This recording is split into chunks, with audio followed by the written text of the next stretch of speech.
Afternoon, welcome to this extraordinary meeting of the Environment and Rural and Communities Overview and Scrutiny Committees. I'm Councillor Sarah Trotter, Chairman of the Rural and Communities OSC, and welcome Councillor Nicky Manterfield, who's Chairman of the Environment OSC. We welcome members and officers today. As you're aware, this is a joint meeting. I just want to check with committee members that they're happy. I'm just taking the seat, but we are working as joint chairmen, so we're all happy with that. Good, thank you. Can councillors and officers please ensure your mobile phones are ideally switched off, because sometimes they do interfere with the microphones, or if there's a matter urgent coming in, if you could switch it on to silent, that would be greatly appreciated. Councillor Manterfield and I will be monitoring the chamber for questions. I ask for your patience today, and we will endeavour to keep to a running order. This meeting is being live streamed and the recordings retained in accordance with the Council's document retention policy. Thank you. As we move to the agenda, item 1, please may I have apologies for absence. Thank you, Chairman. We received apologies for absence today from councillors Ben Green, Ray Wilson and Robert Reid. Thank you. Graham, who's obviously acting as our democratic officer today, head of. Item 2, declarations of interest. Are there any members who have any interest to declare? You can also declare these during the meeting.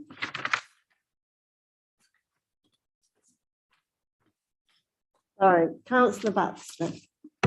Sorry, Chair, I'm jumping the gun. I wanted to ask a point of order before the next agenda item. Is now the time to do it?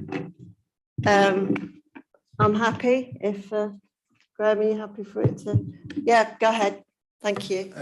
Thank you, Chair. Can I please ask why this item has been brought to the Environment and Rural and Communities Overview Scrutiny Committees, but not to the Finance Overview Scrutiny Committee and not to the Companies Committee? What's the thing, given that it's about a procurement exercise, basically, why hasn't it gone to the Finance Committee? Yeah, thank you for your question, Councillor Baxter. I think this will become clear when we have the presentation. So if you can bear with me when we get into the presentation, hopefully that'll pacify you why it hasn't gone to other committees. Thank you, Councillor Baxter.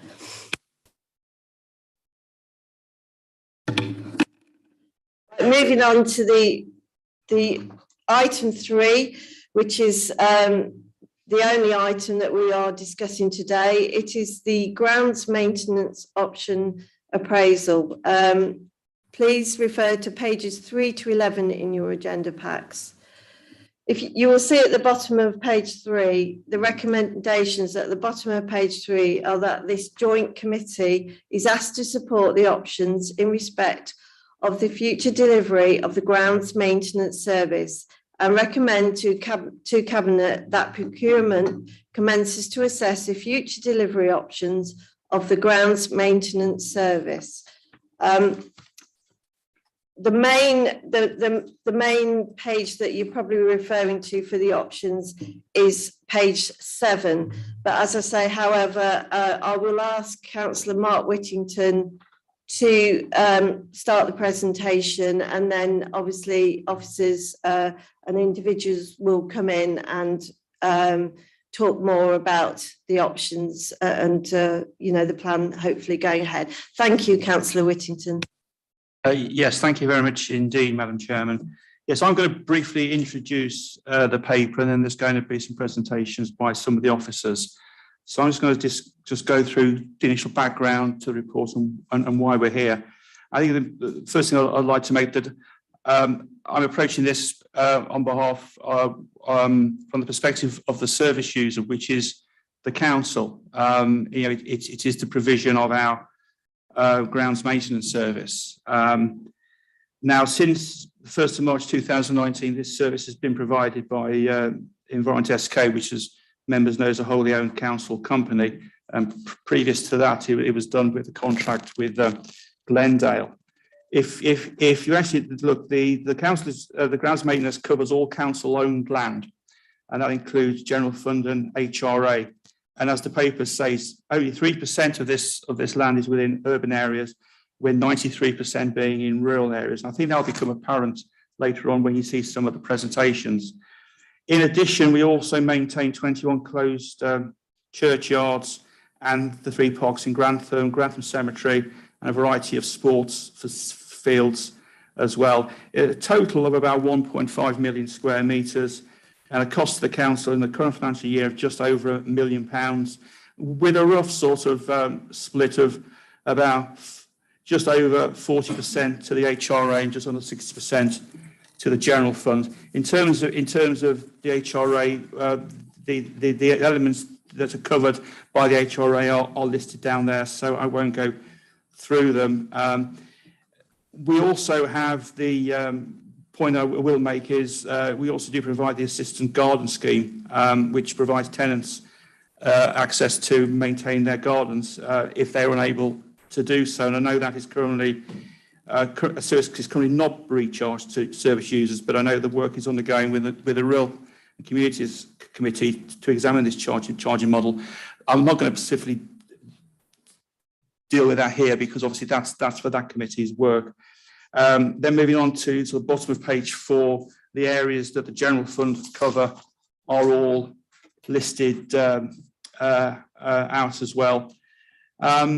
I think the reason why we're here is because there have been some issues with the way the contract has been provided by ESK, and we're into a situation now where we have to start looking at how we manage our finances and how we provide our services more efficiently and effectively moving forward, whilst looking to get the best value that we possibly can.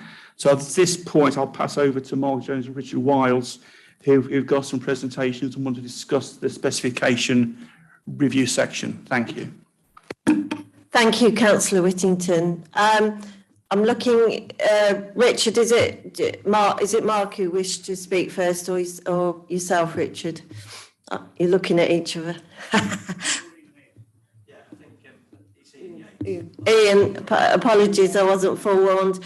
Ian Yates, if you'd like to just introduce yourself and give your presentation, I'd appreciate that. Thank you very much, Ian. I know a lot of us do, most of us probably know you anyway. But Thank you very much, Mr. Chairman. Some of you will know me. I'm Ian Yates, an external person that was asked to help out in producing a new specification. And in producing the specification for the grounds maintenance, we needed to put a set of tools and a framework in place to enable you to go out to the market, to go out to competition, whatever you needed to do. So I was asked to, this bit around the specification was to give a little bit of a demonstration of the large amount of work that's gone into putting that framework in place. So if you bear with us, myself and Mark, Mr. Mark Jones, who is an employee of the council, we're going to take you through on the presentation some of the system in place that will enable us to actually move forward with this. So you need to go to we're going to go to the Statmap system. So if you don't mind, we just need to switch over. First of all, what we realised was what we needed to have in place was something that looked at the measurements, something that would document up and measure all that 1.5 million square metres of grass, hedging, whatever was out there that we needed to put into the contract. And we needed a tool that would do that, and it would actually evidence how that's been managed. So it was a blank sheet of paper. Let's start from scratch. Let's put a system in place. We also wanted it to be visual, if at all possible. One of the things that we experience at the minute is very much it's a list of streets or locations, and there would be X square metres of grass or hedging to be actually cut on that site. What would be much better to have a visual and mapping system that would do that. The other thing to bear in mind is South Kesteven is 365 square miles. And as said earlier by Councillor Whittington, there's at least 1.5 million square metres of grass. I think my analogy was, we're asking whoever does this, say to cut it every 3 weeks, to do something like 200 professional football sized pitches, 200 of them to be cut every 3 weeks, but they are fragmented over 360 square miles. And you know the district as members, whether you be in a village, a rural area, whether you're in a town, how many individual pieces of grass, for example, there might be, never mind the hedges and flower beds and everything else. So we needed something that would manage that. And there are thousands and thousands of individual elements of data. So we needed a tool to help us also go through this mapping process. We realized that the data that we had was aged. It needed to be up to date. It needed to be refreshed. So we wanted to have something that would save us time and money in doing this. This council procured this around about October last year. It's called a system called Statmap. It's a GIS system, graphical information system.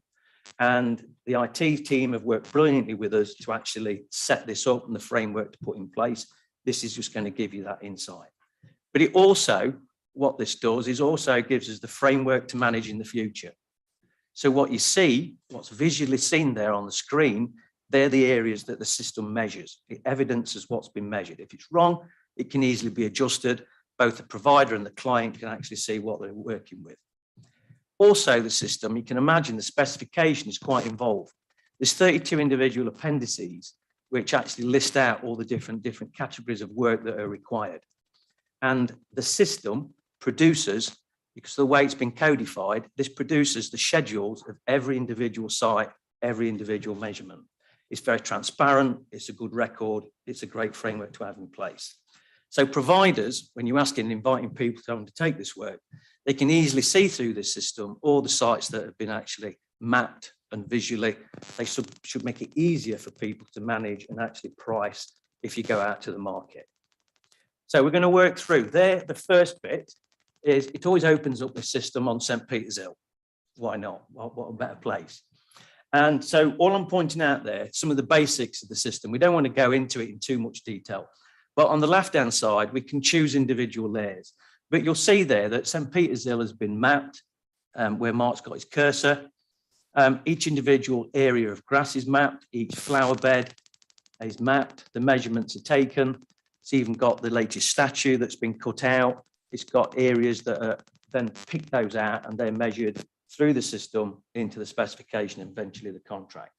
So I just wanted you to understand that. If we just zoom out, you can see how quickly it works. It's very intuitive in terms of how you can move about, etc. Straight away there, you can see, and just point these out to you. That's the cemetery location. And you can see each individual element has been mapped there from the main cemetery park through to the top end. Then you'll see, if you go over to where the railway line runs through on that left-hand side, you've got Greyfriars, for example. So the housing complexes have all been mapped as well. We're going to look at that in a little bit more detail later on. But you can zoom around the whole district and identify the individual areas very quickly, as well as putting a search in. We're going to just look at, say, for example, Wyndham Park. Now, this has all been new. This work's been a lot of work from a number of volunteers have assisted in this process. What you've got there, if we look at Wyndham Park, if you just took off the layer, for example, what we started off with, if we just take off the copy audit layer and clear it. So we have nothing, very little there in terms of what was originally mapped. So we've had to go in and digitally map and plot each individual site. If we just click on, put the layers back on, Mark, copy audit, just bear with us while it just catches up with us. So if we click near the paddling pool, for example, just a little example, we click on that, just on an area to the side. On the right-hand side, it actually calculates the area that's been plotted there. So that area will be 492 square meters. And all those individual areas, you can imagine that right across the whole estate for 365 square meters is a very significant task in terms of what's been undertaken here. But it's accurate because it's mapped, its location. You'll also see flower beds and the like. They've been cut out of those areas, they've been measured, and they're actually right in terms of everything that's been plotted there. That's just to give you an example down at Wyndham Park. You'll see also there, just an example, the hedges. So visually, a contractor can see the hedge there at the north side is there. If it's a line, If it's got two black lines either side, it means it's been cut both sides. Sometimes we only cut one side, so visually it's got a line down one side. We've tried to make it as intuitive to the operator so they can see exactly what they're trying to do. If you zoom in, sometimes you have to zoom in to get the proportionality right in terms of lines for the hedges. But all in all, it's a great system. Just to give a flavour also, we're going to move on to Greyfriars, just as an example. Greyfriars is a housing complex in Grantham, located next to Asda, for those that don't know the area that well. I'm just going to demonstrate here the aerial layer, for example. So what we just started off with, if we actually put on the aerial layer, we would have started off with a blank layer, none of those areas, but what we will have had is the aerial photographs of the site. You just take the layer off of the grounds maintenance audit, just give a clean look.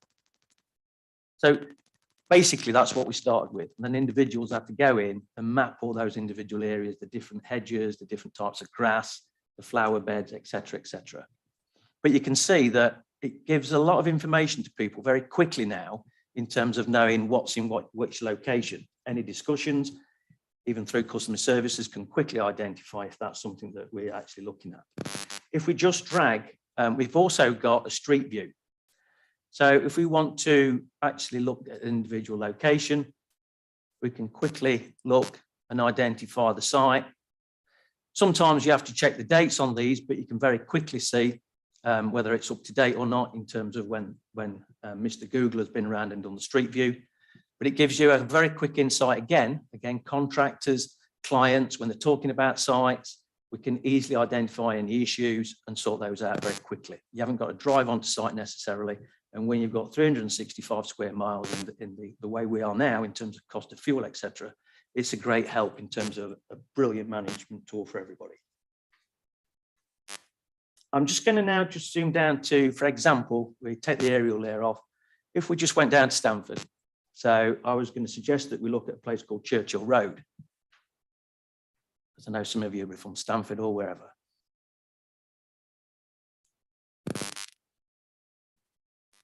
We just have to wait for the broadband to catch up. And if we just zoom out more, there we go, Churchill Road. It's a very funny shaped area. That area there is Churchill Road. What I'm just going to show here is if we take off the grounds maintenance layer, the other information that the system allows you to do is click on the legal layer. The council's got legal layers in terms of ownership, etc. So, for example, if we look at the Churchill Road site again,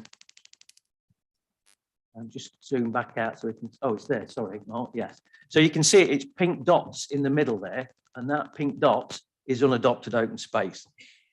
We're just pointing out there that that's a site that's unadopted. The council doesn't own it, but it's being maintained and has been maintained for a long time. We've identified and listed out all the sites that we don't own, but we're maintaining. That's normally when a builder or a developer has gone into liquidation, etc., and then the council's made the decision in the past to pick up that maintenance. Just to use that as an example to point that out. And that basically just gives you a very quick insight into the system that's been produced. It's very useful. It saves a lot of time and effort. It's got the framework in place now to manage the contract efficiently. They're all new measurements. They're plotted, every individual site. The system saves time and money, gives you the tools, and you can actually now move forward in terms of the specification, and this produces all the schedules of all those individual elements. And as you can imagine, there are thousands and thousands and thousands. The one thing I've got over when I've worked on this is the fact that 365 square miles, and you mentioned it's 97% rural in terms of, the area. Each individual village, we're a rural, no, there's 55 rural villages because we're a rural housing authority. So we are maintaining housing stock in 50 plus individual villages. And you've also got general fund grass, open areas. Sometimes you think it's a village green that would be owned by the district, but by the parish. It's actually the district that owns it, and we have to pick up the maintenance bill for that. But the system gives each individual of the ones of these villages also, I'll just point out, you'll know through planning each year, every week in, week out, there's new developments in a lot of those villages.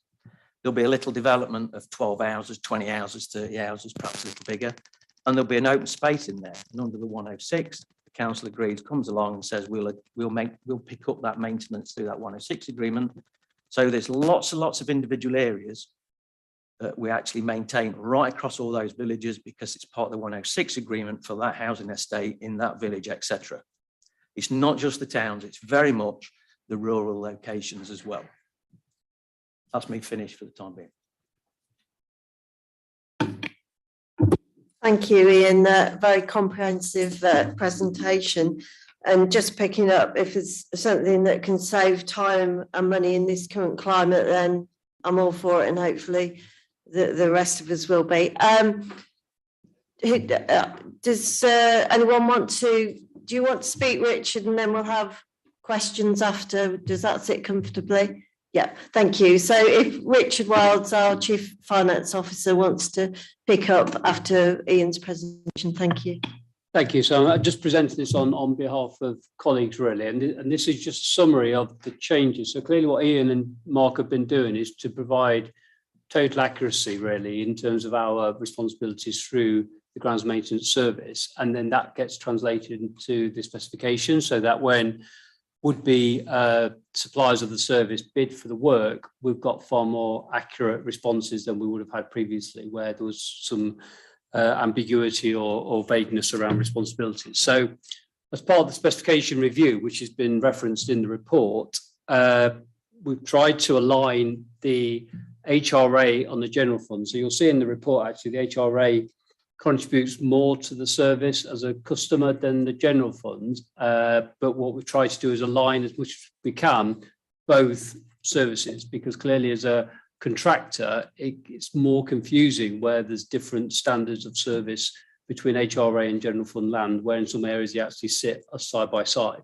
So the contractor has a lot of cost impact of trying to have different arrangements in place. So talk about general fund initially, the current standard is the middle column and the new standard is on the right column. You'll see on the first one, which is around open spaces, we've actually made no real change. So the current standard is 10 cuts a year, which is roughly once every 3 weeks through the growing season. It's been recommended through the specification review that stays more or less the same, and that theme of 10 cuts runs through all the general fund work. In terms of housing, they currently have a higher standard than the general fund. So they have 14 cuts a year, which is what we call cut and drop, which is where we don't collect the grass or the cuttings. They lay where they're cut. So that's currently 14, and we're suggesting that aligns with the general fund and therefore becomes 10. And as I say, that will give us maximum value for money from the contractor's point of view, where ultimately you would have more synergy and economies of scale by doing that. Just move on to the next one, Jordan. In terms of highways, for Grantham, if you remember, the county some years ago changed what they were willing to contribute towards, and that was reduced to 3 cuts over the growing season. Within the council, the decision was made to increase the frequency to 10 cuts, and therefore the difference, the 7, would be borne by the special expense area of Grantham. So effectively, the Grantham residents contribute towards that difference between the 3 and the 10. This is recommending that stays the same, because that is a priority for members who represent the area, and from a public point of view, has been well received to keep that frequency at a high level through the growing season. So the recommendation is to keep that as it is. Closed churchyards, where the council has responsibility to maintain closed burial, again keeping it at 10, which keeps it in line with other parts of the general fund portfolio. So 10 cuts per year on closed burial grounds. Next one, please, Jordan. Wild meadows for general fund, current arrangement stays in place, which is cutting once a year, although there are some variations depending on the location, but the principle of keeping wild meadow areas in place continues. General fund is actually an increase on hedges. Currently, they're being cut once a year. The recommendation is to cut them twice a year, and then that would bring it in line with housing who are looking to make the same modification. So changing it from 1 and increasing it to 2, which will obviously keep those areas tidy. And obviously that's outside of growing season due to nesting and other activities. So that's an increase of 1 a year effectively. Next one, please, Jordan. Sheltered housing, there's a choice here, which would probably need to allow the bids to come forward and then make some informed decisions. So the current standard is to cut it 14 times a year in the sheltered housing areas. First are cut and collect, which is where the cuttings are collected and taken off site, and then the remainder are cut and drop. So we have a choice really of moving to 16 cuts, i.e. every 2 weeks through the growing season, and just have a cut and drop, or to align with the general fund standard, which is cut and drop of 10. So I think in here, and Ian will be able to talk more about this, but I think in here there's a concern that there's a disproportionate cost of having cut and collect as a service because of the specialist equipment and the time taken to actually do that activity. So the recommendation, and to keep mindful of the cost pressure, is to go for a cut and drop irrespective of the frequency. In terms of assisted schemes, Councillor Whittington already referenced this. The current standard at the moment is to visit every 2 or 3 weeks, and that's a cut and collect service, and cutting hedges once a year. Choice around that is to maintain that, but go for twice a year, and then on the hedges to go for a height reduction rather than a prescribed frequency. But all the options and choices around that will need to be consulted upon with the tenants as a statutory requirement. So there are proposals to move away from the current, but it's still subject to further development and ultimately consultation. Next one, please, Jordan. In terms of the parks, as you know, there are green flag, either arrangements in place for Wyndham and Queen Elizabeth, or an ambition to move towards green flag for Dysart. There's no implication in any of this work to fetter or put at risk the green flag status. So there may be some minor modifications around the specification for this, but not anything that would put at risk the green flag status. There is an option to look again at the attendant arrangements, which currently sit at each of the locations, and whether there are some efficiencies and some savings that could be drawn from changing the attendant arrangements, which ultimately would benefit the general fund if those arrangements changed. And then the final one is based on a decision taken by Cabinet earlier, which is the transfer of 2 sites in Stamford to the Town Council.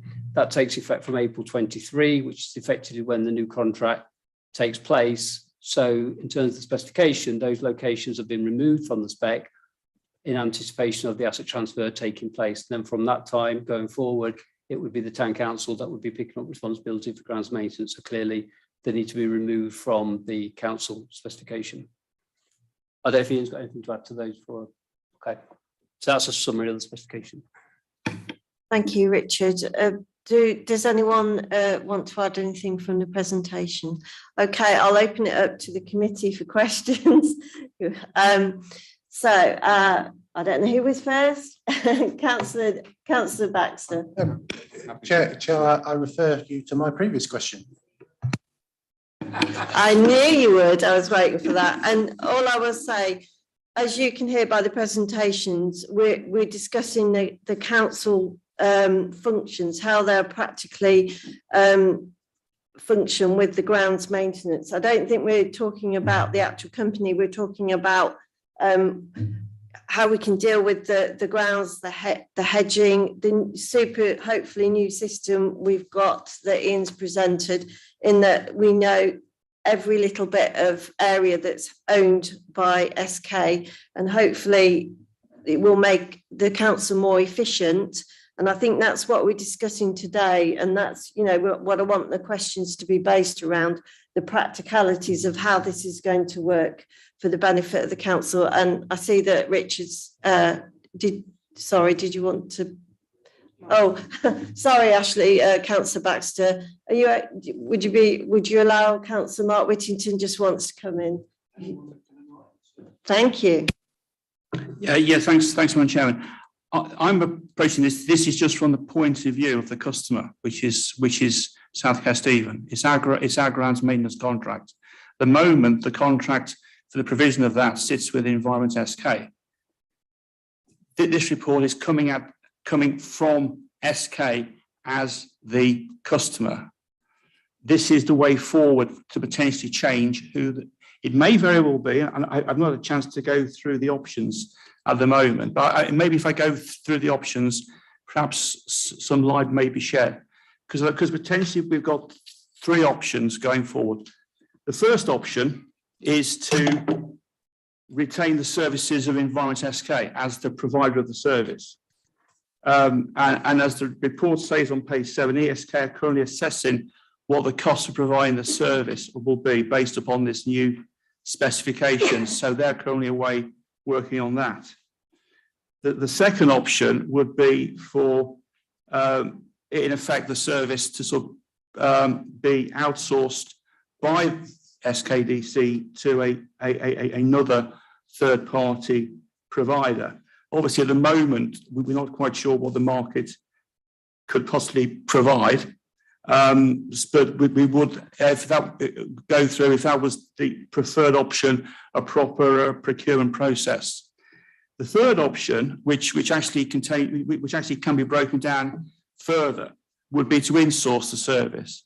And if we were to insource the service, there would be two potential routes we could take. The first one would just be to insource it as it is and to provide it in the same way that we do, or insource the service and integrate it and integrate the ground maintenance service into our current service structure. So that would be, in effect, developing joint working between the grass cutting and the street scene and the street cleaners and all that sort of stuff to provide one generic service.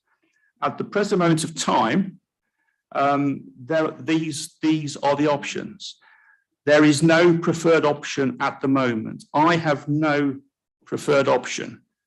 For me, the two driving factors as the customer, I want operational efficiency and I want good value for money. That doesn't necessarily mean to say the cheapest option, because the cheapest option may not give us the operational efficiency that I'd like to see. But it has to be a balance between operational efficiency and value for money. Now, at the moment, I have no preconceptions or preconceived ideas as to what the best option is going to be. That will come out from the next stage of this process, which will be the development of the full options appraisal and then moving towards a business case. Thank you, Madam Chairman. Thank you, Councillor Whittington. Do you wish to add to that, Councillor Baxter, and then I'll go to your colleague, Councillor Dilks. Thank you. Thank you. Nobody's explained why this large review of our procurement of grounds maintenance services is not being considered also by the Finance Committee. Back to Councillor Whittington. Because at the moment, we have no details of what those costs are going to be. We are currently in an options appraisal situation. We don't know what costs are going to come back from ESK. We don't know what costs potentially are going to come back from the market. And we haven't started the process of costing up people to insource it. So at the moment, there wouldn't be a great deal of point in involving the Finance Committee when we don't have actually any financial information to give to them. That will come out as part of the process of the detailed options appraisal. Thank you, Councillor Whittington. Can I go to Councillor Philip Dilks, please? Thank you, Madam Chairman. And thank you for the report. Before I ask any questions or comment, I just wonder if I can seek clarification. And I think I understand what Councillor Whittington just said, but when you look at the report, the opening paragraph of the report says that the purpose of the report is to provide a recommendation to Cabinet on the way forward. And then in the recommendations at the bottom of the page, it says it's to recommend, it's to support the options and to recommend to Cabinet. So I'm asking, are we being asked today to, say which of our favourite ones or none of the above is what we would, as a committee, wish to do? because if that is what we're being asked, you know, I've got to say, I agree, I think is with what Councillor Banks is saying, that this is a matter for the Finance Committee. It's a financial decision. Now, I hear what Councillor Whittington says, that we don't know what the costs will be in the future, but we surely know what they have been in the past. And, you know, before we make any decision about the future of Environment SK, because that's what we are looking at, you know, what is the future going to be? Are we going to bring it in-house, allow it to go on, or access the grounds, you know, the market, etc. Before we do any of that, you know, surely we have to look at the performance of what Environment SK has achieved or not in its lifetime. And I simply don't have enough information I'm not equipped to make that decision. And with respect, I don't think anybody else is either in this room. Sorry, I didn't mean that as anybody else in this room, but I mean, certainly this committee, you know, we've got a finance committee. This is a financial decision we're looking at. Let's no bones about it. You know, item 1.21 talks about future options, and the first thing it talks about is the costs. And Environment SK has been asked to utilise the new developed specification, which I welcome, and thanks, Mr. Yates. You know, nice to see you back here. To provide an accurate current cost for the delivery of the service. This can then be used as a comparison in order to assess the financial and wider benefits of the alternatives. So it's a financial decision, Madam Chairman. And, you know, at the very least, I would ask that the Finance Committee of this, you know, the Finance Scrutiny Committee of this authority is at least brought into the process.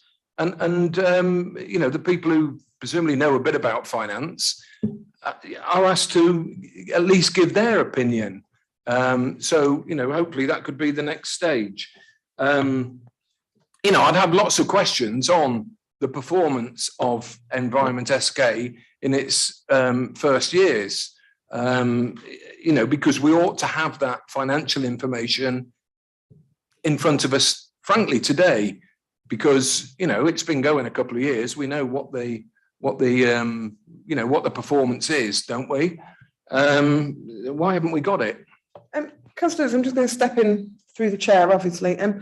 Yeah, I can kind of understand what you're saying on that, but I think the reason we're here today is to now we've got the full mapping of our complete areas. We now know what we are responsible for, that we can now cost that effectively. And I think the idea of this meeting is to look at the options and kind of move forward, and whether we stick with SK if they're because at the minute SKDC, we are the customer. ESK is the company that provides it, thank you, is the provider of the service that we pay for, okay? So what we are kind of looking at is moving forward. Now we've got all the data. How much are they going to charge us to do it? How much is an outside company is going to charge us to do it? Because we've got the nitty gritty, and once we've kind of got that comparison, this is my understanding. Please tell me if I'm incorrect. But once we've got that comparison, we can then look at the finance aspect of it and look at potentially the third option. So, as an individual councillor myself, and the person that's responsible of paying or asking for this service to be provided, I want ESK to give me a cost for what it'll cost them. Now we've got the full data, and make it even more efficient. You know, let's do that area all at once, all in one go. Let's not go there on a Monday and then we'll do something else up there on a Tuesday. Because with the cost of fuel and everything, we need to be narrowing the services down and be more economical about it. And time. Time is money. You know, we are paying people to do this. And so I think my understanding is that we get them to cost it. We also get an outside provider, however many are interested in taking it, because we want it to be done efficiently and most cost effectively. And I think once we've got that data, then yes, maybe it will come back to finance. But I think at the minute, we just need to make a decision as these are the options that we want to look at. Can you go and do it and bring that data back? That's just my opinion. Sorry, thank you, councillor. You know, yeah. No, I do understand what you're saying, but it is a matter of finance, and I think we should have gone there. But I'm awfully sorry, I've lost my thread. I do apologise. It'll come back. Give me a. I don't want to waste time. Thank you, Councillor. Councillor Dobson. Thank you, Madam Chairman. Yes, obviously we don't quite understand what we're doing here. Some of us don't. Anyway, what I think I'd like to see is that where we go cut and drop or cut and collect, you know, the 1.5 million square metres of grass, you know, when we do our green waste each week or every other week, you know, what happens to that? We use that to make electricity, presumably it goes to anaerobic digester. Can we see by dropping it, it is an unsightly area then when we cut and drop. I'm just wondering, are we missing a trick here? So what we're looking at today, I understand, is to see what our finances are when all this is brought back. We're not going to FedCo now. We're going to find out the various means of collecting, finding out what it's all going to cost for the various options. And I'd like to see that included as well, please. Thank you. Thank you, Councillor Dobson. Councillor Hannah Westrop, thank you. Thank you, Madam Chairman. I have to admit, I do slightly agree with Councillor Dilks and Councillor Baxter in that there is obviously a financial element to this. Can I ask, and I'm not sure whether this might go to Graham actually or anybody else, actually could be Richard, around a competitive procurement, once we go out in that process and then it comes back in, so as in you get those tenders back in, does the FedCo then get involved at any point of a procurement process to then assess what we have in before it goes to Cabinet? I'm just thinking about the next steps further down the line. Is it that they actually get involved somewhere else other than where we're at now? Yeah, I mean, from my perspective, the financial considerations are only pertinent to the point of which we've got the information in front of us, which is what Councillor Whittington was trying to say, that actually there's nothing for Finance Committee to scrutinise because we haven't got the prices back from the current provider. We haven't got prices back from the market. And so it's an incremental process. At the moment, we've got a tidy and up-to-date specification that needs to be priced against, because for all we know, the market might come back with a similar pricing structure as we're currently paying. We know what the budget is, it's in the report. So if it comes back within the budget envelope currently set in our medium-term plan, then frankly, there's not a lot for the Finance Committee to scrutinise. That's why it's here today, because it's about the specification, it's about the standard in which the council wants to go and test the market, hence the work that's been done and the summary that's been given.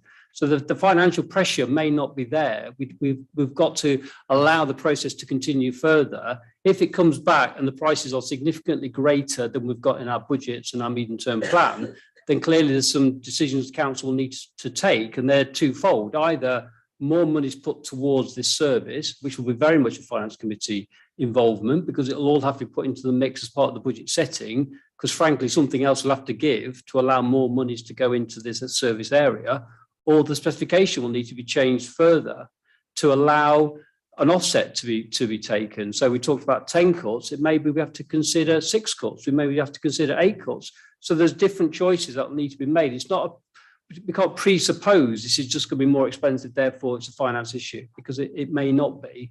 We've got to allow the next steps to run their course, and then we can look at it at that point.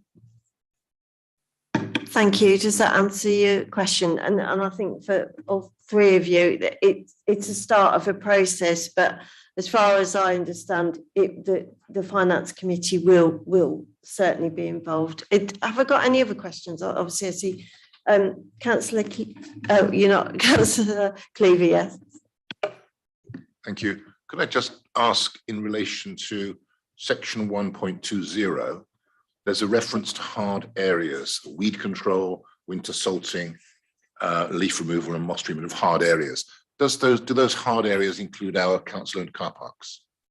And if so, what is the service level for that? Thank you.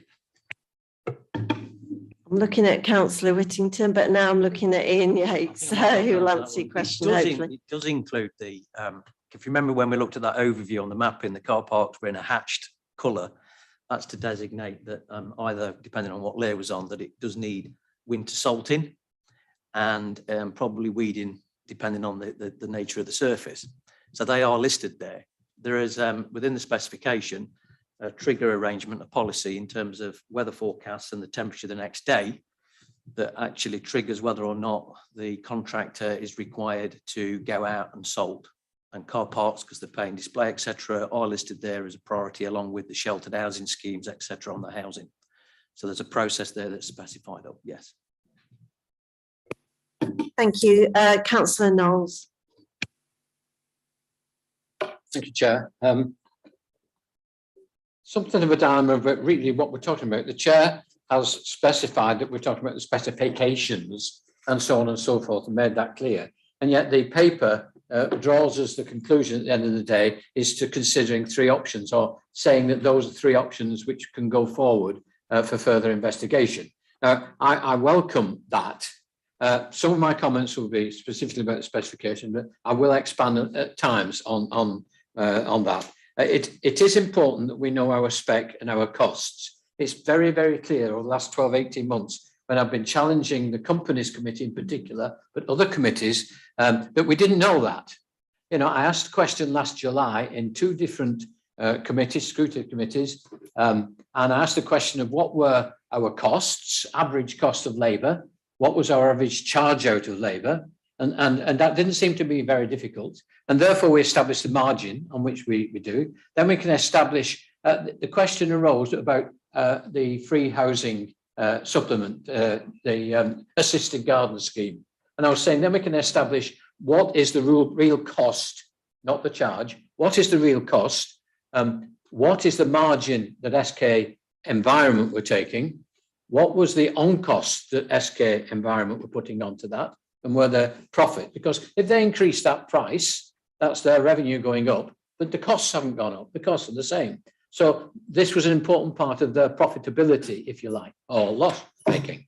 And so that was too difficult a question. I asked it and asked it and asked it and asked it 5 or 6 attempts at rural communities as well as at companies, and never got an answer. It seemed then that the answer was, we don't know.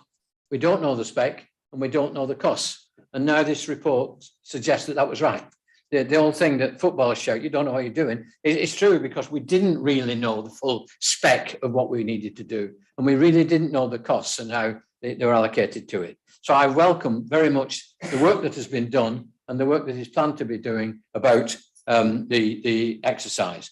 Then it has got to be considered. If I was a businessman coming in and we got a new member of cabinet who was going to look after this, and then we got a new director of SK, and he was in it for a couple of weeks and then packed it in, and a new director of SK came in. And so if I was coming into a business like that at the beginning, I would certainly be wanting to know exactly what we're expected to do, what the costs were, what our charges are, and what our options were to do it. And those options include options outside the current system. So I think it's important that we do look outside the current system, but we should do that without prejudice. Mark said that, or Mike, as I usually call him, Mark, yeah, whatever, said that they had no preconceived ideas. I trust that to be true. And then we do an exercise like this. We start off looking at, first of all, cost, but also quality of what we expect to do, and put the two together. And there is no preconceived idea of, well, we're going down this line because we really don't want all these staff. We don't really want SK Invest. It's been a failure. SK Invest was a failure because it came up with a business plan which said we're going to do 100,000 of this and lots of that, and we're going to get big external jobs. And we started to build a business around doing external jobs. And now we're going back, I think, to building a business around doing the core job.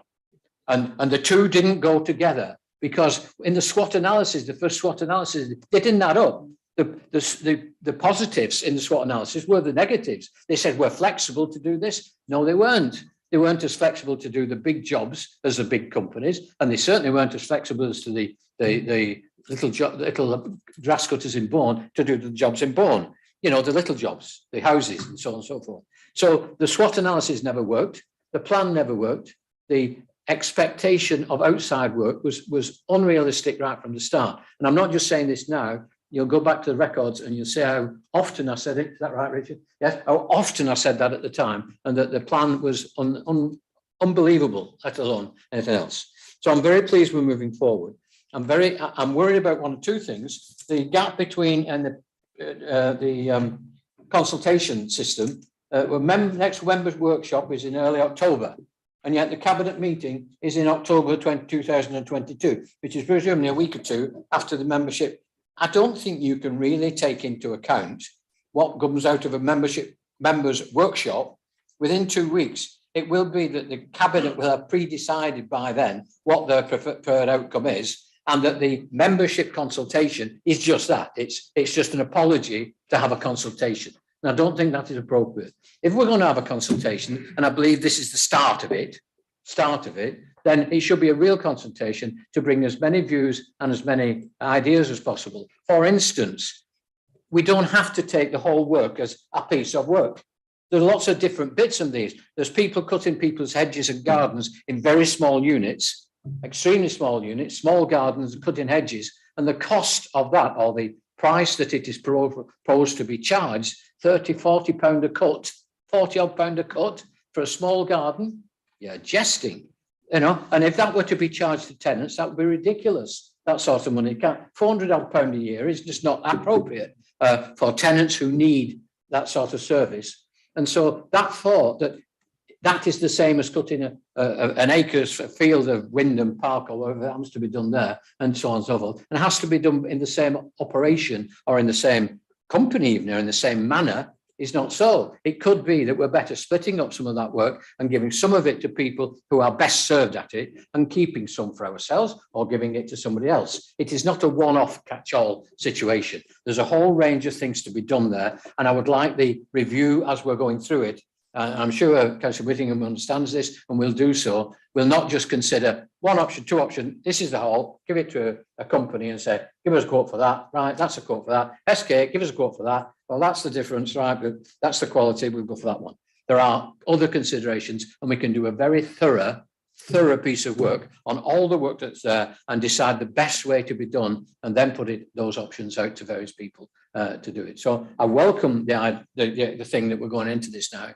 I've been pressing for this last 12 or 18 months that we do something about it.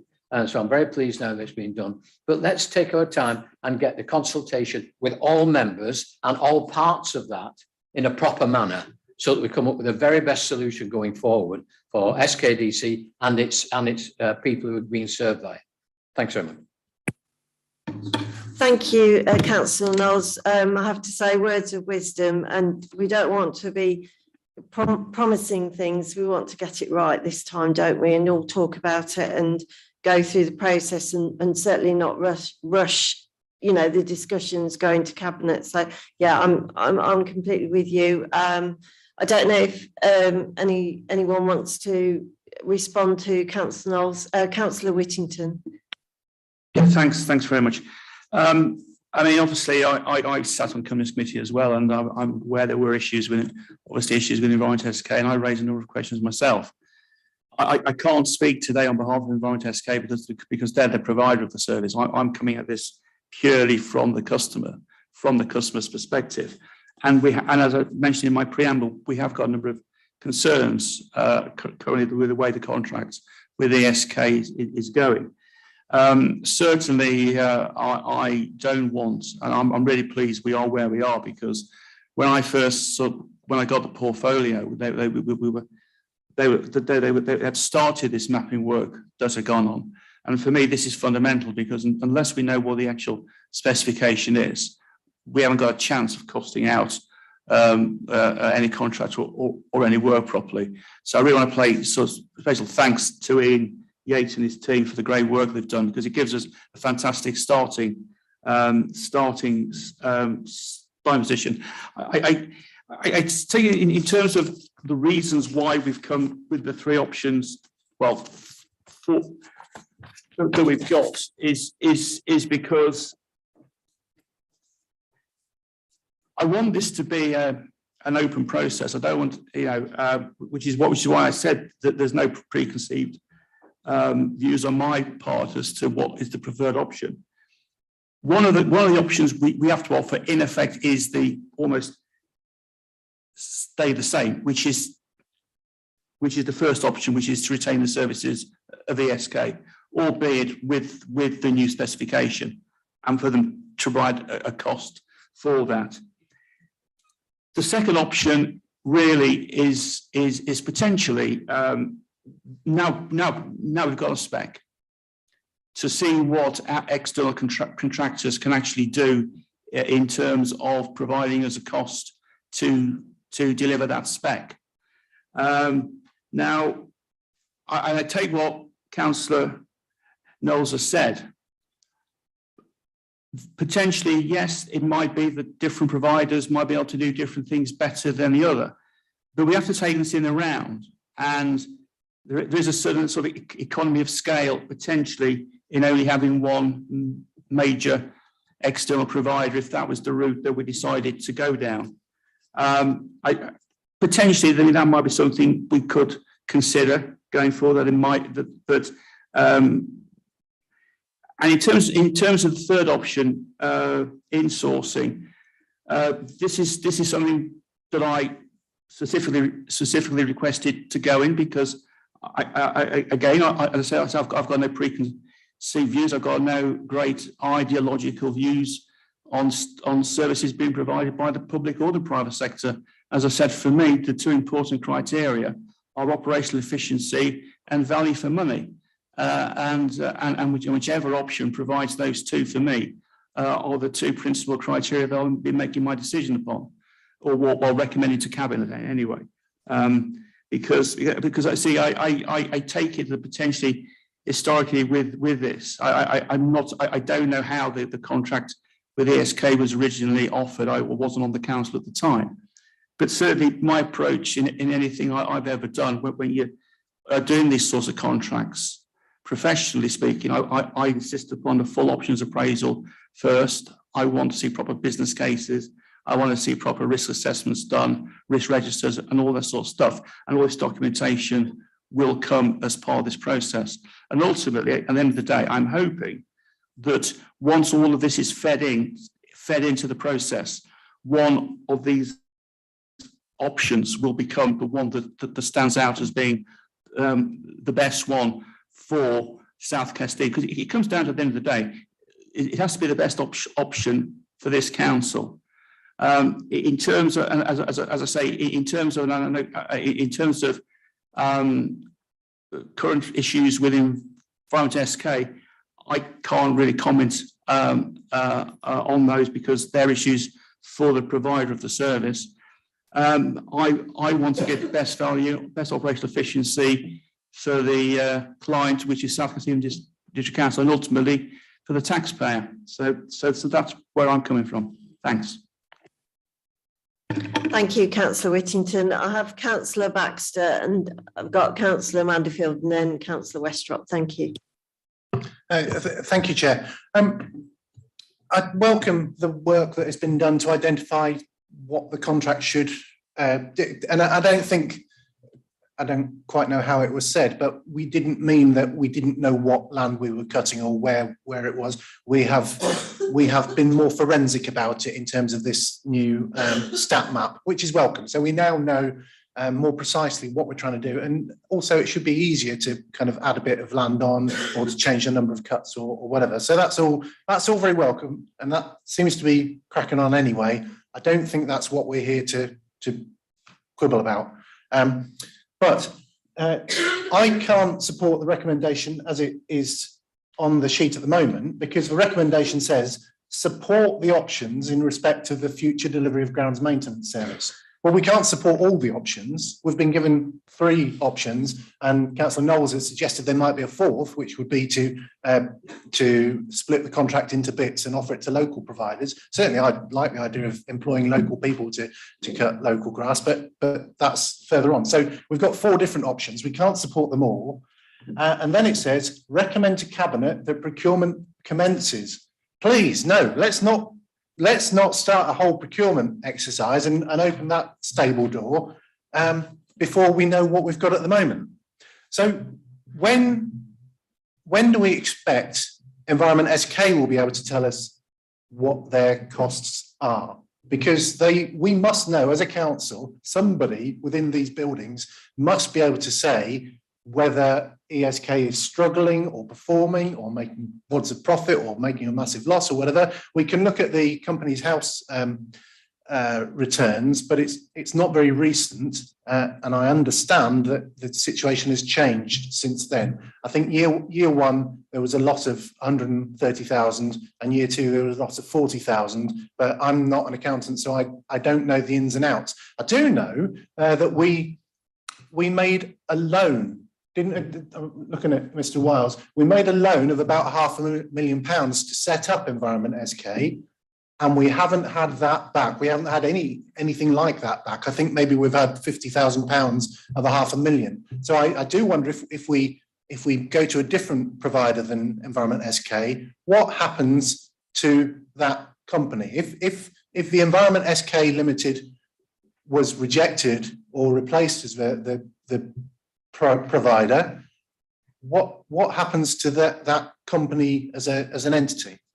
So I'm also curious to know whether Environment SK have made an appeal to us about fuel costs, because I know that before, during, or somehow with the pandemic, our leisure provider made an appeal to us about the costs of running leisure centres, because suddenly there was a COVID crisis.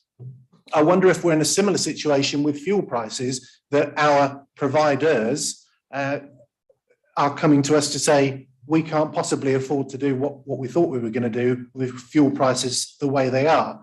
And certainly if we went out to tender, then fuel prices would be the first thing that was kind of lumbered on top. The purpose, this is a TECL company. The purpose of a TECL company, which is a wholly owned company that is broadly or mainly doing the work of the council contract, the purpose of doing that was to avoid the bureaucracy of a procurement process. I wonder if the council's got a procurement officer of some sort. I wonder what he or she thinks about the idea that we should go out for a full-blown procurement process when we have already got an in-house provider and we don't actually need to go through all the rigmarole.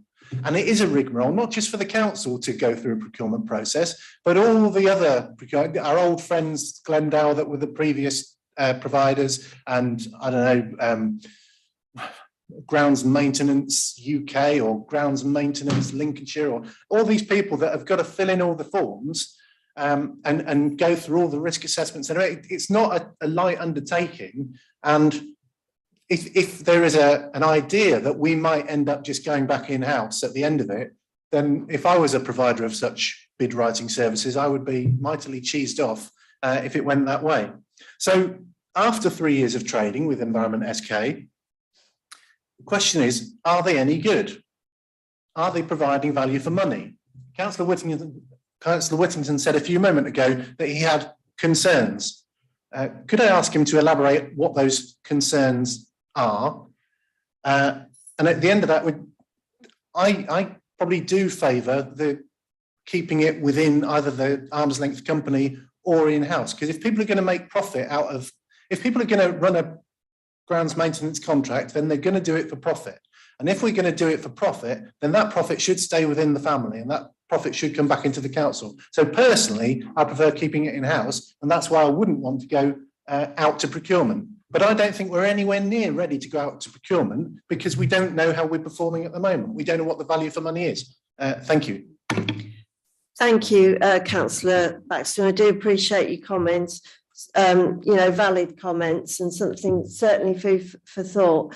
I'm not sure if Councillor Whittington's got anything to add today, or it's certainly something taking forward we ought to discuss. I just wonder if Richard could answer some of the sort of financial questions that Councillor Baxter raised. Thanks. I think in the options table, it's clearly setting out really the business case as to why the market should be tested alongside Environment SK, because the market may be able to bring economies of scale and service efficiencies because they're on a grander scale than our own potential company could bring. So what the route we're suggesting is the specifications cleaned up the kind of playing field, excuse the pun. So everything is as it should be now in terms of specifications. So there shouldn't be any ambiguity or incorrect pricing. So Environment SK, alongside any other bidders, are being invited to put a price in against that specification. So in terms of transparency and benchmarking and value for money, there's clarity for everyone to see what the market can bring and what our incumbent current provider can bring. In terms of procurement, then actually it's not an onerous process, because as the report suggests, it's an ESPO framework. Now, the ESPO framework means that all the due diligence of each of the potential bidders, of which there's up to 20 on the framework, and all the documentation and everything is ready to go. So actually the process, as per the table of the sequencing, is not totally onerous. I mean, I totally get the point that we've got to be serious about this. We don't want to give any suggestion that we're only going to the market just to get a figure so we can stay with the as is. We genuinely suggest in the report that we should look at the market, because the in-house arrangement may not be the most suitable. For the reasons that's already been said, there's potential diseconomies of scale with the incumbent provider, because despite best endeavours, they've not been able to punch through into the private market, not through any fault of Environment SK, but because the economies of scale and the profit margins are so tight in this marketplace that Environment SK will struggle to scale up so quickly to deal with an influx of providers from all the customers, either within our area or bordering on our area, because you'll appreciate they've got fixed costs, they've got fixed assets, and they can't absorb work at a scale in which they might need to be to show value for money and to be efficient as efficient as they can be. So that's why the market should be invited to put prices in, because it may be ultimately that is the best outcome in terms of the quality and the value for money. So I think it is a genuine approach that's being suggested, and all that, as I say, all that information will come back for due consideration. Thank you, Richard. Councillor Manterfield. Just a quick question, really. So if we do go out for tender to other companies on the specifications that were listed, we're not saying that we have to stick with them. If we can tweak as we go along, can't we? But we just go in for comparisons purpose between companies and the SK, as we're talking about them as a company. Can I just want to kind of clarify that point, really? I think so, because at the present moment of time, as the paper says, the current value we spend as a council this year is just over £1 million. Now, until we start actually seeing some costs coming back from these different options, we're not, and I think as Bruce said, easy. If the costs come back and they're within the current £1 million that we've currently got, we're pretty much okay. The issue will be if, when we get some of these costings back, they are in excess of the current budget we've got, because we have two options. Then we either pay that increased price, but we have to then save money elsewhere within the council, or we look at the specification and we say, well, actually, we can only really afford X, whatever that is. The contracts are coming in at a higher value. Now, potentially, how do we alter the specification? And I think that was referred to in the presentations, that potentially we might look to reduce the number of cuts that's going on, because there's going to come a point at which there will have to be a financial consideration, and that have to be balanced against operationally and from a quality point of view what we are going to receive. But until we've actually got those costs coming back, we're not going to actually know. So that's why ESK have been asked to go away and cost up what they think providing the service on the new spec is going to be. We'd like to see what other providers could do on the current spec, because again, as Richard said, there are a number of currently on the ESPO framework. They might come in at a whole variety of different costs, and obviously we'd have to look at it at quality as well. If anybody came in, say a lot lower or a lot than anybody else, we probably have to look at it from a quality perspective. But also an option is what would it actually cost if we insource the service as well? Because we have to be realistic. You know, we are in financially difficult times, but we know the councils got a potential budget shortfall going forward. And I take the point around fuel costs as well going up. You know, so it is a very, very difficult place we're actually in. But until we've actually gone out and actually done this exercise and actually got some costs back, and also potentially, and part of that may be that we may have to review the specification, and if the costs are coming in too high, we may have to look at how we can alter the specification.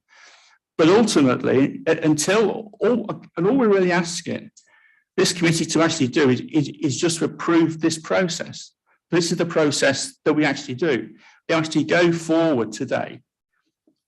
You know, we cost out all of these options that are here.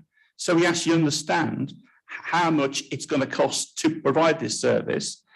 And then if it comes in within the current budget framework, fantastic. If it doesn't, then we may have to start asking questions about how we potentially fund the difference or bring the specification back to an affordable figure. So really at the moment, we're not asking the committee to approve any particular option. We're just asking the committee to approve the process of us going away to get all these options costed out. So we actually know potentially where we're likely to be going forward.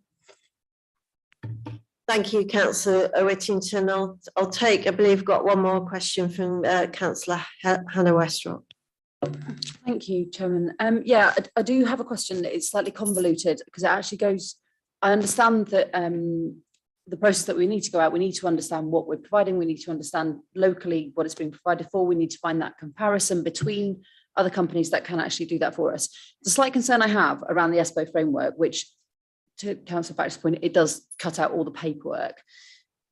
The overriding objective in our strategy is that we make South Kesteven the best place to live, work and to do business.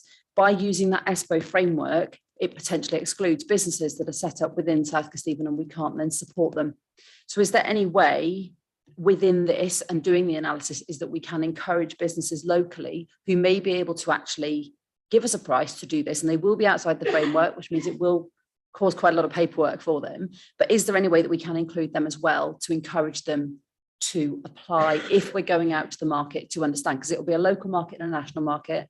Within that ESPO framework, they're likely to be national. Yes, they can provide it at a better price, but they're not necessarily adding value to the district. Thank you, Councillor Westropp. Yes, I agree. If we could encourage local businesses. Richard, we need to be mindful of contract procedure rules, not only of our local ones, but public regulations. It's £1 million contract per year. So over the 5 years, clearly that's in excess of £1 million, £5 million. Our contract procedure rules wouldn't allow us just to award it to local. We'd have to look at completely the whole specification and break it into component parts, which then becomes, you're going to get significant diseconomies of scale by doing that. I would suggest that's going to be quite complicated to deliver and monitor. If you've got multiple providers, you've got the risk of distortion of quality of service on a geographical basis. So the recommendation at the minute is we go as one lot, which is basically the district. All of the providers on there, I mean, there may be some regional ones. I doubt there's local ones, particularly because of the scale of the works that will be going through that framework. I would say that framework is used nationally. So everyone who's on there have gone through a very thorough vetting process before they get on there in terms of their financial resilience and their ability to upscale and their ability to have capacity within their particular structures to make sure that our delivery of the spec is not compromised due to any frailty of recruitment, which is something that ESK have had difficulty with in terms of the local marketplace. So it does, yes, there may be some disadvantage in terms of local supply chain, but there'll be far bigger and more wide-ranging advantages of going to a bigger provider. Thank you, Richard. I think I remember discussing previously in relation to trees, you know, windfall, etc. Then possibly that is something we could think about locally, because it's essence of speed, isn't it? When we have a tree over the road or etc. So I do, you know, I think practically sometimes a local firm and a good firm who can give a good price, then they're certainly worth thinking about. I know I've got Councillor Dilks, and I'm mindful, Councillor Baxter, and unless there's any other real pressing questions, I would like to, and Councillor Knowles, I would like to move to trying a vote for this. But so Councillor Dilks, Councillor Baxter, then Councillor Knowles. Thanks, Madam Chairman. Whilst I appreciate what colleagues have said about finances, you know, when we are looking at this, and I appreciate it's a start of a process, but it is important to know where we start from. And, you know, and I think there has been questions from, I think, Councillor Baxter and from Councillor Manterfield, you know, about what happens to the loan if we decided, you know, should we decide to scrap the existing arrangement, should we decide that, you know, or should the council decide that? What happens to that loan and the winding up procedure? So can I ask again of Mr. Wiles and colleagues, you know, originally that loan, it wasn't 500,000, it was nearly 600,000 as I recall it. I don't know how much has been paid back. Perhaps you can tell us, Richard. The idea was it was going to be paid back from profits. Now, I understand, obviously, in year one, you know, there was a loss, not a profit, and likewise in year two. But my understanding is that in year three, they were hoping to make an operating profit. So how much of that loan has been paid back? Presumably, it's a commercial loan with interest. How much interest has been paid back? So what's the outstanding principal on that loan? If there is, have they paid it back? I don't actually know.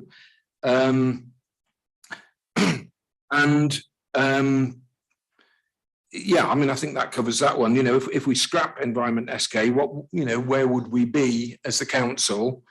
And can I finally just sort of say, I do support the, you know, if we are going to move forward to a vote on the options, and I take what Councillor Baxter says, I do think we need to amend that recommendation. You know, we can't support all, but we, you know, if we are moving forward to say, here are the options that should be looked at, I accept that and welcome that. But if we're going to do that, I would support Councillor Knowles's idea of the fourth option. It does seem sensible to look at it. That doesn't mean to say I'm favouring that option. Personally, I just think it should be looked at as, quotes, all the options, you know, and that, you know, an ad hoc way of doing it might be the best way forward. That's all I'll say, but thank you, Madam Chairman. Thank you, Councillor Dilks. I believe, obviously, you're asking for facts and quite detailed facts and figures, and possibly that's one for companies committees, unless Richard has anything to add to that.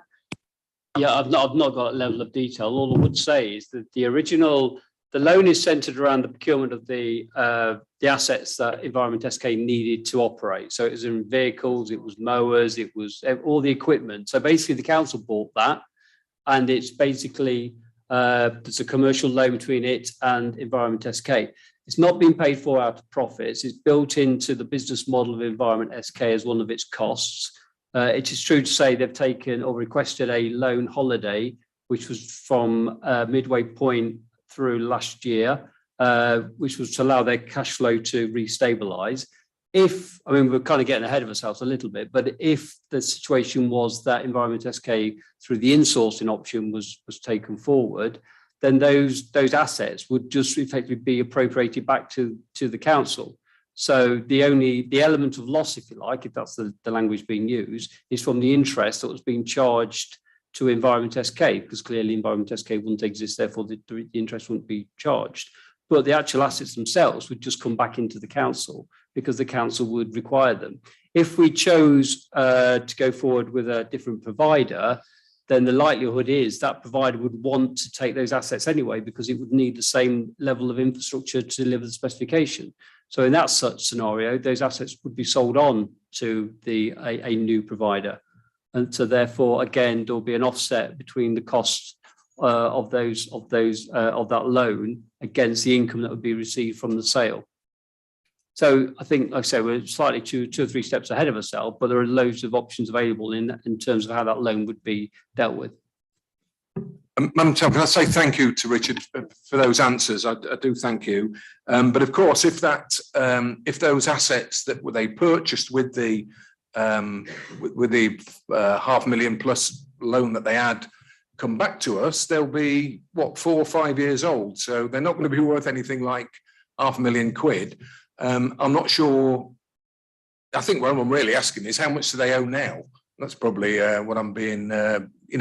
What are we in for? If we stop the contract. I don't know if you're able to answer that, Richard. But thank you anyway for what you have said. I'd need to get back to Councillor Dilks on that. It's probably not appropriate for a public meeting anyway. Yeah, no, I appreciate that. Thank you, Richard. And yeah, Councillor Baxter, then Councillor Knowles. Thank you, Chair.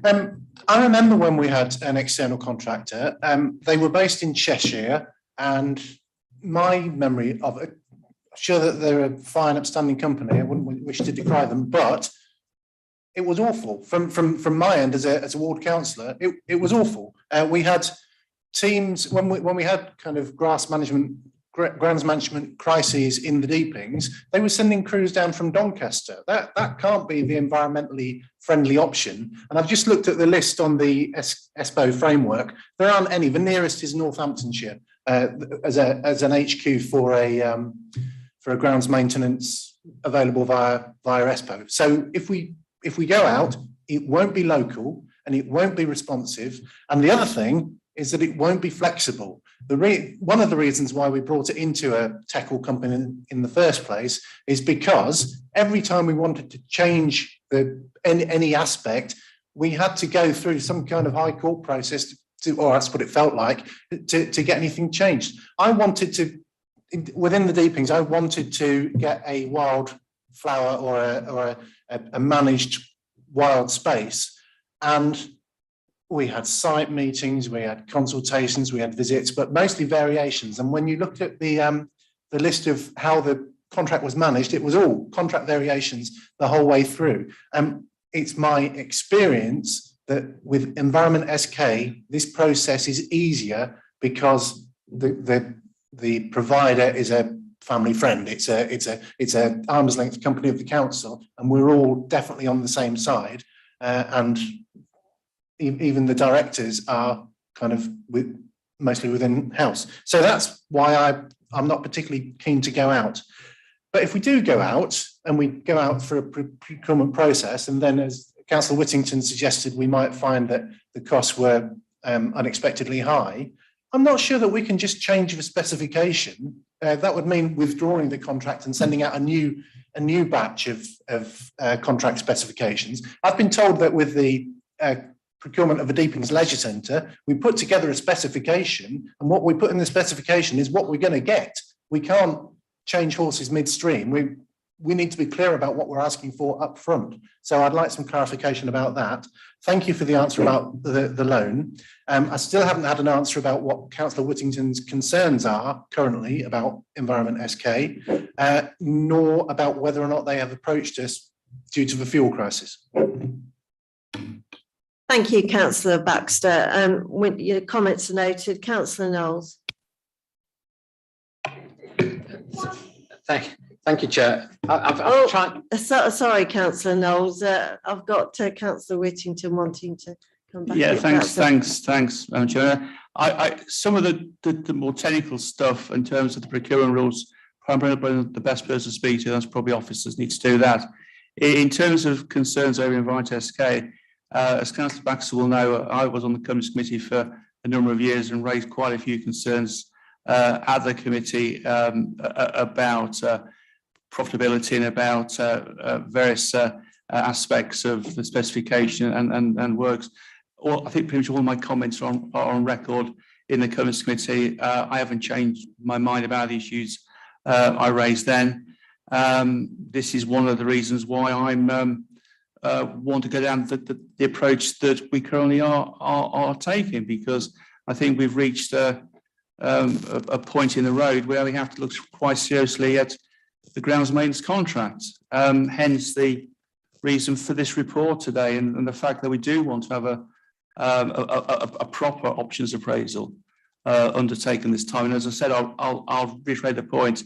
I've got no preconceived ideas as to what ultimately the decision will be finally. For me, again, as I say, operational efficiency and best value. Thank you, Councillor Knowles. Thank you, Chair. Try and be as brief as possible. First of all, this worry about the contract hire sort of thing. Somebody comes in and does it.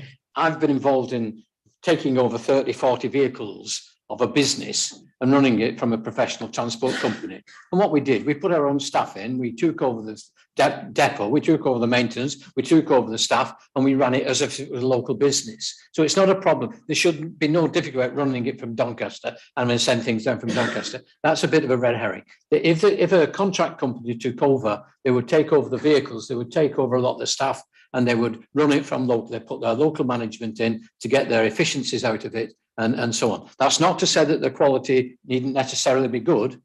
We've done poor quality jobs as well as good quality jobs, but it's not really a worry about it being managed from Timbuktu or whatever it's like that. The second thing is this profit and loss. The only way a company like that could make a profit was to get external revenue and do it at a price which was higher than it cost them. Any other profit came from charges to SKDC. So if they double the price that they charge SKD the next year, they will maximise the profit. They get a huge profit and they can give whatever loan back it is, but it won't have happened because SKD has paid for it in the first place. So the only profit of a company like this, and I'm going back all thing, is what we can get from external revenue. And the external revenue wasn't there at the right price for the company to be successful at that. So it was never going to make a profit. It might make a surplus from what it charges, but it was never going to make a real profit, more money than it spent. So that's that one. I hope as we go forward, and I assume this is automatic, that we will be taking the staff into our confidence, and they will be consulted along the way and telling them what we expect to do, so they don't find out suddenly that their jobs are possibly being considered elsewhere. So they need to be told first that this exercise is going on. And it's not always a popular decision, but they need to be taken along in that process. And the last thing I've got here is fuel is a red herring. Simply enough, you build the price of fuel in, you take the price of fuel at the agreement of the contract.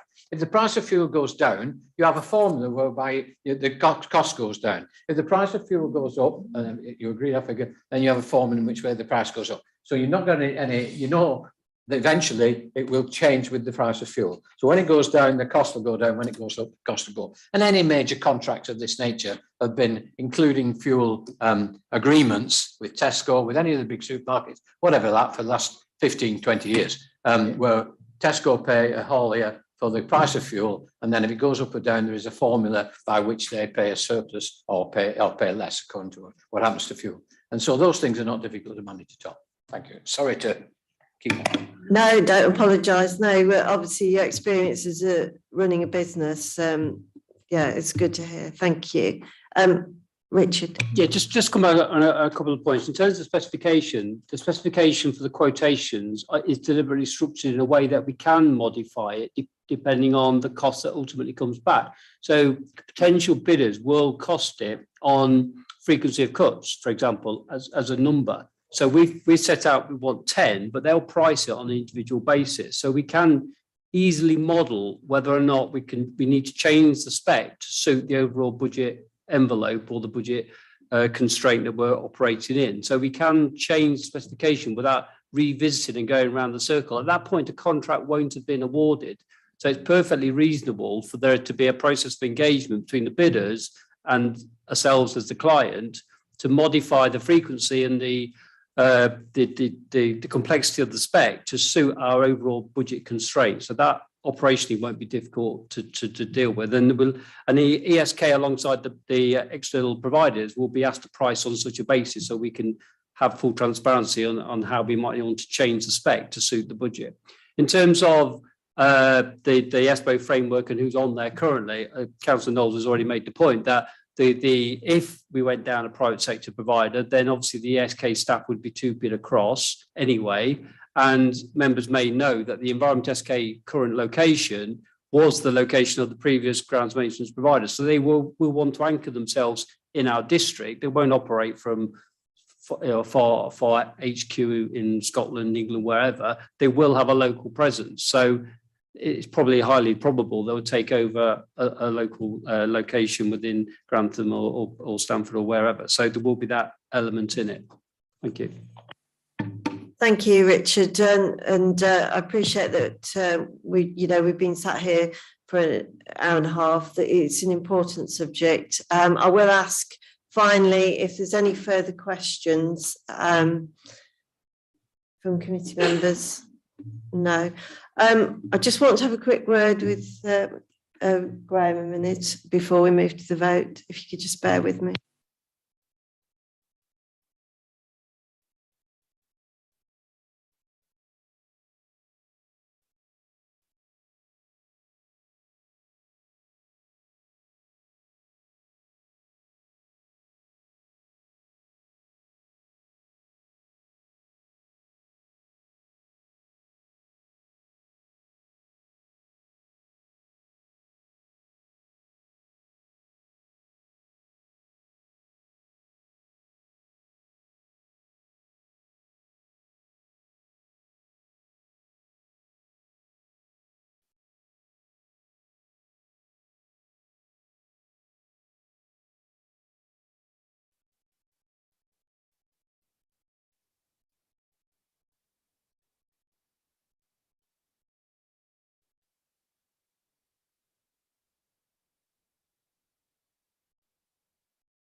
Hi, sorry about that.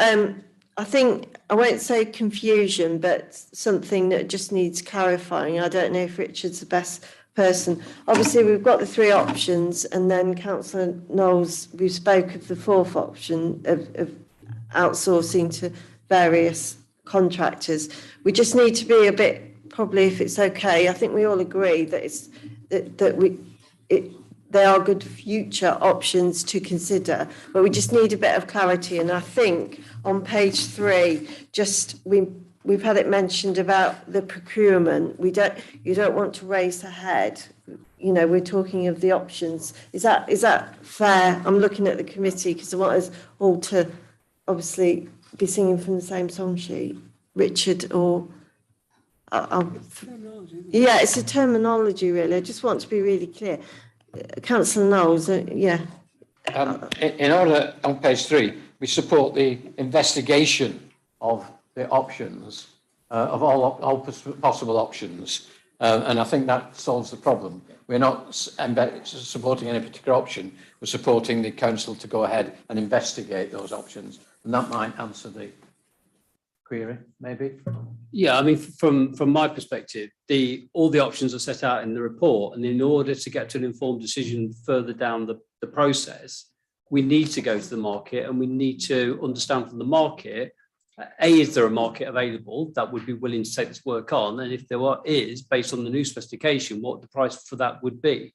So in order for the options to be concluded, we need all the information. At the moment, we haven't got the information. We know what ESK potentially could to bid to do those works when they're asked to do so.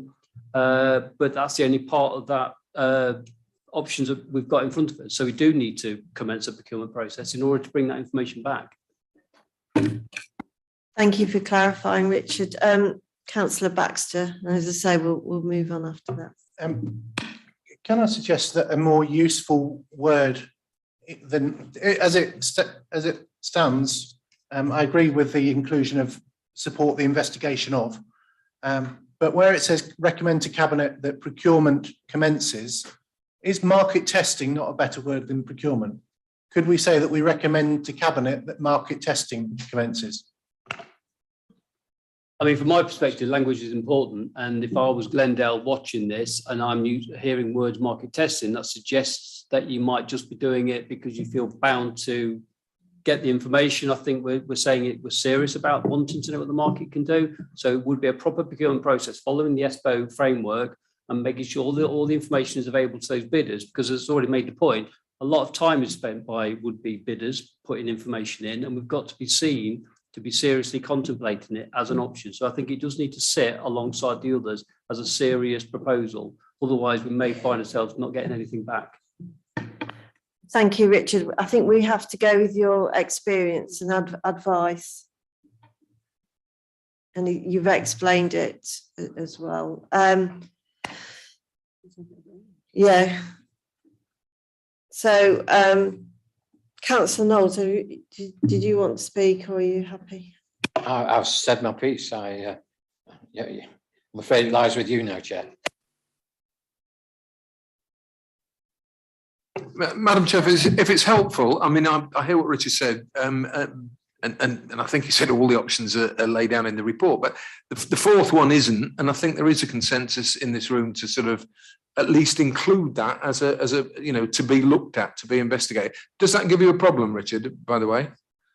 Because I was going to say, I'm happy to second, if that's helpful. If Councillor Knowles has made that as a proposal, I will be very happy to second it, but I'd be happy to listen to Richard. I think from the way Councillor Whittington articulated option 4, it's an evolution of option 3. What it's saying is, if we brought it in-house, then there's a natural journey that goes on, which are efficiencies of scale by absorbing it across other services. I don't think we want to get to preempt that too much, because that will take further work and there'll be more implications for the authority, because you will have to start looking at management and other arrangements to fully integrate it in. For me, I think it's an evolution of 3. A bit like the deep-ins, it'll be a 3B. It would be a natural moving on. Dare I say it? Yes, yeah, finally. Thank you. Richard, I think you're missing. The point I was making is that we shouldn't necessarily consider it as just one contract and say that. Look at the options of looking at the various parts of it to see if it is possible to take some parts out, to have an individual assessment of them. That's, I think, what they're referring to as my option 4. So that, it didn't necessarily be one big contract we offer. And I can see somebody nodding over there. But there are parts of it that may be able to take out and to do more efficiently, either locally or in a different way. And so it's not just one big lump that we say, there it is. We have the option of saying house maintenance, cooking can be taken out. There's an example. Yeah, I recognise Councillor Knowles' option 4. I was talking about Councillor Whittington's option 4, to be fair. But yeah, and I think that is valid. It is something that has been raised, that there may be some localism benefits from this, about talking to either town or parish councils or even local suppliers about, over time, evolving the responsibility from the SK specification onto local arrangements. But I think from where we are today and the work that's been on the specification, our recommendation is to move forward with that. That doesn't fetter those conversations taking place at a later date with whatever provider we end up with. Thank you, Richard. I think we'll all agree we've had some good discussions, and we've thrown about a few ideas and what we want out of this. So hopefully we're in a position that we can move to the vote. And I particularly want to thank Richard for his input and Councillor Whittington answering questions. Right, thank you. So I hope I get this worded correctly. This moment.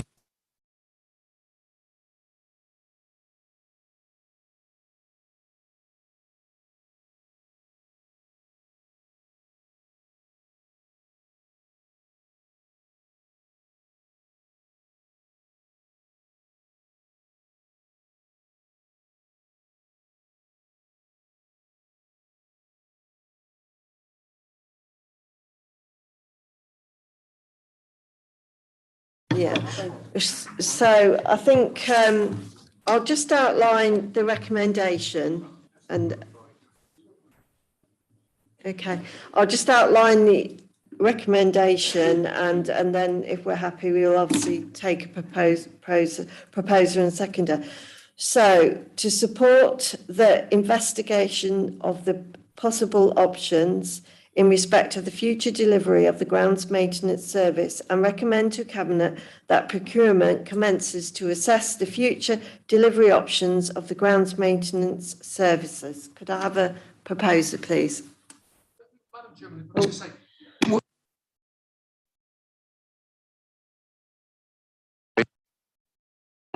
thank you. Madam Chairman, that doesn't allow or suggest the process to bring it back to, pre-scrutiny before it even goes to Cabinet of the Feds Committee. Could we not write that in? Are you happy? I'll let Councillor Dawson, I'll just let Councillor Whittington respond. I think we're asking today to approve a process that I consider as various options. In terms of costs, we don't know the moment what the cost is going to be. Scrutiny committees in this council all discuss an awful lot of operational matters, of which this is one, without referring them every single operational decision over to FEDCO.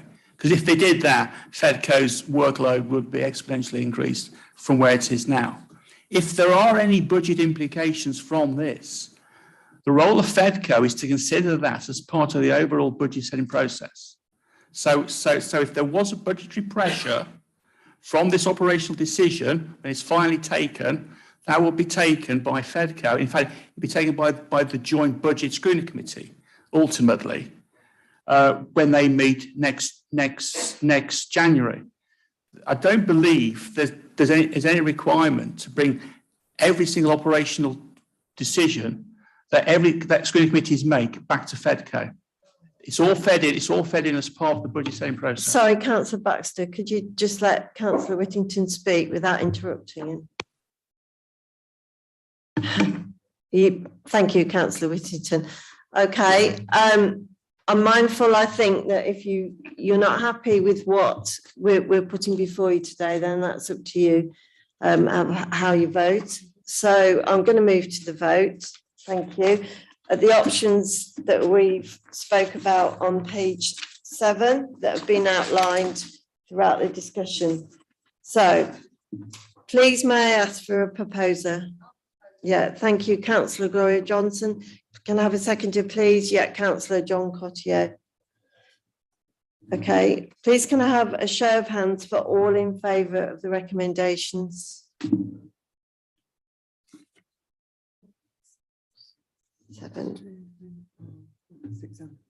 All those against? 2. No abstention.